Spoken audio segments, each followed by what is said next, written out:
Okay, hello girls. Okay, for today's lesson, okay, we'll continue with our integration. Okay, I remember when I left you in, when I was teaching in class, right? I remember we were talking about area under the graph. Remember, area under the graph, above the x-axis, bounded between limits. Can you remember? Then after that, I also talked about area that's bounded, area of a graph that's bounded not towards the x-axis but towards the y-axis. Can you remember?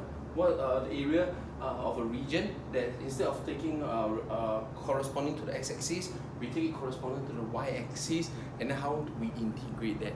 So all that I've already covered in the past lesson in the class. So for today's lesson, right, because it's a home-based learning lesson, I want to talk about how do we find area, okay, area that's bounded between a curve and a line. So instead of just area under the graph or area of a region that's corresponding to the y-axis, we are going to find area between a curve and a line. Okay, how do we go about it? Very simple lesson. I just need you to pay attention. Okay, so everyone, eyes on me. Eyes on me. I can see you. Eyes on me. Okay. Okay, I'm gonna take you through a lesson. It's not difficult at all. Just focus. Okay. Okay. Please look here. Over here. So over here, I give you an example. From this example, I'll teach you the lesson. Okay. So let's say this is a Cartesian plane. I have an equation, green color quadratic graph. Okay. The equation of this graph, this green color graph, is y equals to negative x squared plus 4x plus 3. So if Mr. Ng was to ask you, girls, can you find for me this shaded region? Okay, this is something that we have done before in class, right? Done before in class.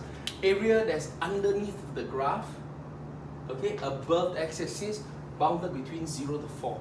How do we find this area? Tell me. I'm practicing wait time. Tell me.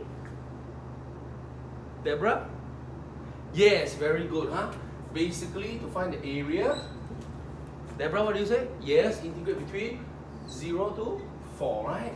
0 to 4, then after that, because you're corresponding to the x-axis, so dx, this is a y.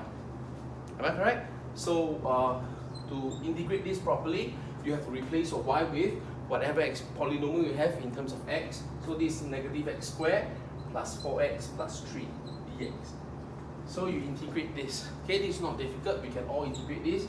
Minus x cubed over 3 plus 4x squared over 2 plus 3x. 0 to 4. Right? Then what we do is after that we just sub in the values correspondingly. So negative 4 cubed over 3 plus 4, or over here 4 divided by 2. You can cancel this off actually. Yeah?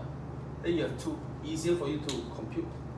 So 2 bracket 4 square plus 3 times 4 minus then negative 0 cube over 3 plus 2 times 0 square plus 3 times 0. For those girls who are slightly stronger in your mental sum, you can take a look. This expression here is all 0 already. 0 plus 0 plus 0. Basically nothing. Right? Punch your calculator and then tell me what do you have. Somebody punch?